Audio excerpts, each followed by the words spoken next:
বাংলা চলচ্চিত্রের ইতিহাস ঘাটলে দেখা যায় খ্যাতির শিখরে পৌঁছেও অনেক তারকার জীবন থেমে গেছে অস্বাভাবিক ও রহস্যময় মৃত্যুর কারণে।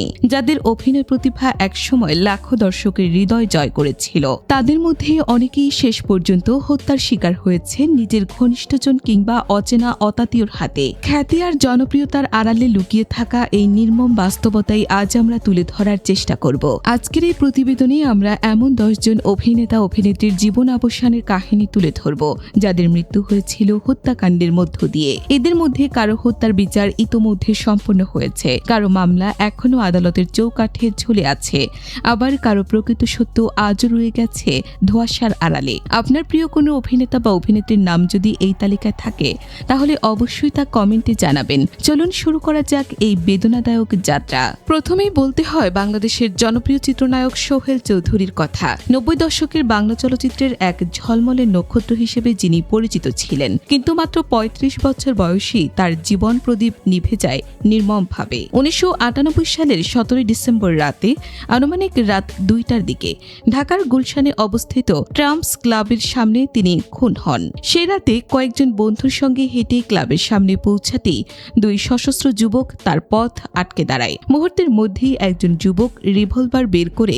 সরাসরি সোহেল চৌধুরীর বুক লক্ষ্য করে গুলি চালায়, আর সেই গুলিতেই তিনি রক্তাক্ত অবস্থায় মাটিতে লুটিয়ে পড়েন। আশঙ্কাজনক অবস্থায় তাকে দ্রুত হাসপাতালে নেওয়া হলেও কর্তব্যরত চিকিৎসক তাকে মৃত ঘোষণা করেন। ঘটনার সঙ্গে সঙ্গে ক্ষুব্ধ স্থানীয় জনতা আদনান সিদ্দিকী নামের এক সন্ত্রাসীকে হাতে নাতে ধরে পুলিশের সোপর্দ করে, যদিও তার বাকি সহযোগীরা সে রাতে পালিয়ে যেতে সক্ষম হয়। তদন্তের স্বার্থে পুলিশ সে রাতেই ক্লাবের 11 জন কর্মীকে জিজ্ঞাসাবাদের জন্য আটক করে। এই নৃশংস হত্যাকাণ্ডের খবর মুহূর্তেই ছড়িয়ে পড়ে গোটা চলচ্চিত্র অঙ্গনে। নেমে আসে গভীর শোকের ছায়া। কিন্তু দুঃখের বিষয় হলো, এত বছর পার হয়ে গেলেও এই হত্যাকাণ্ডের বিচার প্রক্রিয়া এখনো কাঙ্ক্ষিত গতি পায়নি। আটকে আছে দীর্ঘ সূত্রিতার জালে। তার স্বজন, সহকর্মী আর অগণিত ভক্ত আজও তাকিয়ে আছেন সেই ন্যায় বিচারের অপেক্ষায়। এরপর রয়েছেন বাংলাদেশের মহানায়ক মান্না। যদিও মান্নার মৃত্যু নিয়ে আজও জনমনে নানা প্রশ্ন ও বিভ্রান্তি রয়ে গেছে। কারো কারো দাবি তাকে পরিকল্পিতভাবে হত্যা করা হয়েছিল, আবার অনেকের মতে তিনি আকস্মিক হৃদরোগে আক্রান্ত হয়ে মৃত্যুবরণ করেন। 90-এর দশকে ঢাকায় চলচ্চিত্রের এক অবিস্মরণীয় নাম ছিলেন এই মান্না, যার প্রকৃত নাম SM আসলাম তালুকদার। 1964 সালে টাঙ্গাইলের কালিহাতী উপজেলার এলেঙ্গায় জন্মগ্রহণ করা এই প্রতিভাবান অভিনেতা 1984 সালে নতুন মুখের সন্তান কার্যক্রমের মাধ্যমে চলচ্চিত্রে পা রাখেন। এরপর নিজস্ব মেধা আর অভিনয়ের স্বতন্ত্র ধরন দিয়ে অল্প সময়ে কোটি দর্শকের হৃদয়ে জায়গা করে নেন তিনি। প্রায় 2 শতাধিক ছবিতে অভিনয় করা মান্না রূপালী পর্দায় বারবার তুলে ধরেছিলেন খেটে খাওয়া সাধারণ মানুষের কণ্ঠস্বর এবং অন্যায়ের বিরুদ্ধে প্রতিবাদের ভাষা। দাঙ্গা, লুটোতরাজ, তেজি, আব্বাজান এবং বিশেষভাবে কালোজয়ী আম্মাজান ছবিতে তার তেজদীপ্ত অথচ মানবিক অভিনয় আজও দর্শকদের মনে গেঁথে আছে। আম্মাজান ছবিটি বাংলাদেশের বাণিজ্যিক চলচ্চিত্রের ইতিহাসে অন্যতম সফল ও জনপ্রিয় সিনেমা হিসেবে বিবেচিত হয়। 90 দশকের মাঝামাঝি সময়ে যখন ঢালিউডে অশ্লীলতার কালো ছায়া নেমে এসেছিল, তখন যে কজন সোচ্চার কণ্ঠস্বর তার বিরুদ্ধে রুখে দাঁড়িয়েছিলেন, মান্না ছিলেন তাদের অগ্রভাগে। চলচ্চিত্রের শিল্পকে সুস্থ ধারায় ফিরিয়ে আনতে তিনি এক প্রকার লড়াই ঘোষণা করেছিলেন, আর শেষ পর্যন্ত সেই লড়াইয়ে জয়ীও হয়েছিলেন।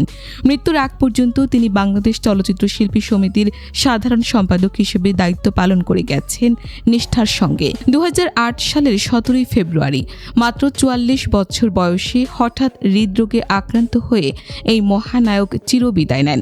মৃত্যুর আগের রাতেও তিনি ব্যস্ত ছিলেন শুটিংয়ের কাজে। মধ্যরাতে হঠাৎ বুকে তীব্র ব্যথা অনুভব করলে সহকারী মিন্টুকে সঙ্গে নিয়ে নিজেই গাড়ি চালিয়ে উত্তরার বাসভবন থেকে গুলশানের ইউনাইটেড হাসপাতালে ছুটে যান।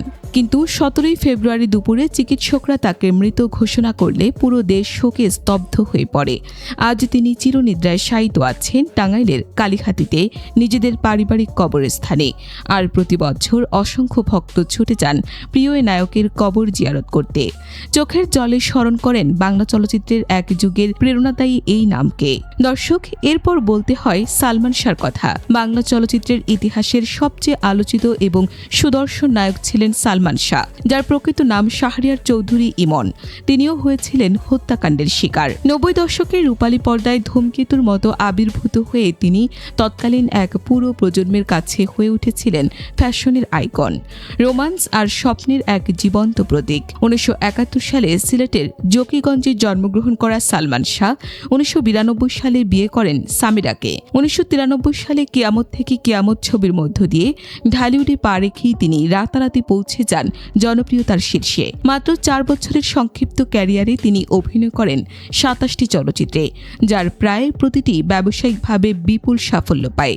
1996 সালের 6 সেপ্টেম্বর তার রহস্যজনক মৃত্যুর খবর গোটা দেশকে হতবাক করে দেয়। বাসার সিলিং ফ্যানে ঝুলন্ত অবস্থায় তার মরদেহ উদ্ধার করা হলেও দীর্ঘদিন ধরে এই মৃত্যুর কোনো সুরাহা হয়নি আইনি প্রক্রিয়ায়। তবে সম্প্রতি সালমান শাহর মৃত্যুর প্রকৃত সত্য সামনে উঠে এসেছে বলে জানা যায় এবং প্রমাণ মিলেছে যে তিনি আত্মহত্যা করেননি, বরং তাকে পরিকল্পিতভাবে হত্যা করা হয়েছিল। এই হত্যাকাণ্ডের পেছনে তার স্ত্রী সামিরা এবং তার বন্ধু অভিনেতা ডন সহ আরও কয়েকজনের নাম উঠে এসেছে বিভিন্ন সূত্রে। সম্প্রতি এই মামলার অন্যতম আসামি ডনকে আটক করেছে পুলিশ। আপনার কি মনে হয়, ডনকে সত্যি সালমান শাহকে হত্যা করেছিলেন?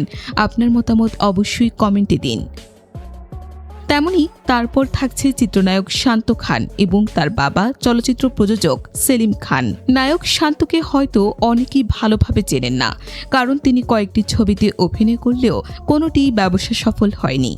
2024 সালের 5 আগস্ট শেখ হাসিনার সরকার পতনের পর চাঁদপুর থেকে পালিয়ে যাওয়ার সময় বিক্ষুব্ধ জনতার গণপিটুনির শিকার হয়ে প্রাণ হারান চিত্রনায়ক শান্ত খান এবং তার বাবা সেলিম খান। শান্ত খানের বাবা সেলিম খান ছিলেন আওয়ামী লীগের একজন প্রভাবশালী নেতা, আর এই পরিচয়ের কারণেই 5 আগস্ট বিকেলে সরকার পতনের খবর পাওয়ার পরপরই তারা নিজেদের এলাকা ছেড়ে নৌপথে বা অন্য কোনো উপায়ে পালানোর সিদ্ধান্ত নেন। পালানোর পথে সদর উপজেলার বালিয়া ইউনিয়নের ফরুক্কাবাদ বাজারে পৌঁছালে তারা প্রথমে বিক্ষুব্ধ জনতার মুখোমুখি হন। পরিস্থিতি বেগতিক দেখে আত্মরক্ষার্থে সেলিম খান নিজের সঙ্গে থাকা ব্যক্তিগত পিস্তল থেকে গুলি ছুড়ে জনতাকে ছত্রভঙ্গ করার চেষ্টা করেন, আর সাময়িকভাবে সফল হন। দ্রুত সরে যেতে সক্ষম হন সে স্থান থেকে, কিন্তু ফরুক্কাবাদ বাজার থেকে সামান্য দূরে অবস্থিত বাগারা বাজারে পৌঁছাতেই আবারও একদল উত্তেজিত জনতা তাদের চারপাশ থেকে ঘিরে ফেলে। এবার পিস্তলের গুলি শেষ হয়ে যাওয়া এবং জনতার সংখ্যার কাছে সম্পূর্ণ অসহায় হয়ে পড়েন তারা। উন্মত্ত জনতা বাবা ও ছেলে দুজনকে নির্মমভাবে পিটিয়ে গুরুতর জখম করে, আর সেই ঘটনাস্থলেই তাদের মৃত্যু হয়। যাই হোক, এরপর আসি সৈয়দা তানিয়া মাহবুব তিন্নির কথাই। বাংলাদেশের অন্যতম জনপ্রিয় অভিনেত্রী ও মডেল তিন্নিও নিজের জীবন হারান খুনের শিকার হয়ে। 1999 সালে র্যাম্প মডেলিং এর মধ্য দিয়ে তিনি তার ক্যারিয়ার শুরু করেন এবং হ্যানোলাক্স ক্রিমের বিজ্ঞাপনে অভিনয় করে প্রথম ব্যাপক পরিচিতি পান। এর পাশাপাশি তিনি বেশ কয়েকটি টিভি নাটক ও চলচ্চিত্রেও অভিনয় করেছেন। 2002 সালের 10 নভেম্বর মধ্যরাতে ঢাকার পোস্তগোলায় অবস্থিত বাংলাদেশ চীন মৈত্রী সেতুর নিচে 11 নম্বর পিলারের ফাউন্ডেশনের ওপর তার মরদেহ পাওয়া যায়। সে রাতেই কেরানীগঞ্জ থানা পুলিশ মরদেহটি সংগ্রহ করে স্যার সমিউল্লাহ মেডিকেল কলেজ হাসপাতালে নিয়ে যায় ময়না তদন্তের জন্য। সুরতহাল ও ময়না তদন্ত শেষে 15 নভেম্বর জুরাইন কবরস্থানে তার দাফন সম্পন্ন হয়। পরবর্তীতে কেরানীগঞ্জ থানা পুলিশ এই ঘটনায় আত্মহত্যাজনিত অপমৃত্যুর মামলা রুজু করে, কিন্তু বাস্তবে এটি প্রকৃতপক্ষে আত্মহত্যা নাকি পরিকল্পিত হত্যাকাণ্ড, সে প্রশ্নের উত্তর আজও অজানা রয়ে গেছে। তারপর সবশেষে বলতে হয় অভিনেত্রী রিমা ইসলাম শিমুর মর্মান্তিক কাহিনী। রিমা ইসলাম শিমু ছিলেন একজন বাংলাদেশি অভিনেত্রী, পাশাপাশি চলচ্চিত্র প্রযোজক ও পরিচালক হিসেবেও কাজ করেছেন। 1998 সাল থেকে শুরু করে তিনি 24টি চলচ্চিত্রে এবং অসংখ্য টিভি নাটকে অভিনয় করেছিলেন।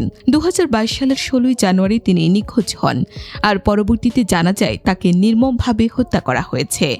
আর এই হত্যাকাণ্ডের পেছনে জড়িত ছিলেন খোদ তার নিজের স্বামী। শিমুর স্বামী সাখাওয়াত আলী নোবেল ব্যবসায় ব্যর্থতা সহ নানা কারণে হতাশায় ভুগছিলেন, আর ধীরে ধীরে তার মনে স্ত্রীর প্রতি অবিশ্বাস আর সন্দেহ জন্ম নিতে থাকে।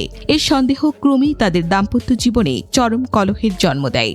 যার শেষ পরিণতি ঘটে ভয়াবহভাবে। নিজের স্বামীর হাতেই প্রাণ হারাতে হয় শিমুকে। মৃত্যুর আগে বেশ কয়েকবার তিনি পুলিশের কাছে স্বামীর দুর্ব্যবহারের অভিযোগও করেছিলেন। তার স্বামী তার এক বন্ধুর সহায়তায় পরিকল্পিতভাবে এই হত্যাকাণ্ড ঘটান এবং পরবর্তীতে 19 জানুয়ারি পুলিশের কাছে অপরাধ স্বীকার করেন। একজন জনপ্রিয় অভিনেত্রীর এমন করুণ নিষ্ঠুর পরিণতি সত্যি মেনে নেওয়ার মতো নয়। তো দর্শক, এই ছিল অকালে হত্যার শিকার হয়ে এই পৃথিবীর মায়া ত্যাগ করা কয়েকজন প্রিয় অভিনেতা অভিনেত্রীর করুণ কাহিনী। আপনার প্রিয় কোনো তারকার নাম যদি এই তালিকায় থাকে তাহলে অবশ্যই তার নাম কমেন্টে জানাবেন। পাশাপাশি জানাবেন তাদের হত্যাকাণ্ডের সুষ্ঠু বিচার আপনি চান কিনা। আমাদের এমন সব তথ্যবহুল প্রতিবেদন সবার আগে পেতে এখনই আমাদের ইউটিউব চ্যানেলটি সাবস্ক্রাইব করুন। এতক্ষণ আমাদের সাথে থাকার জন্য আপনাকে অসংখ্য ধন্যবাদ।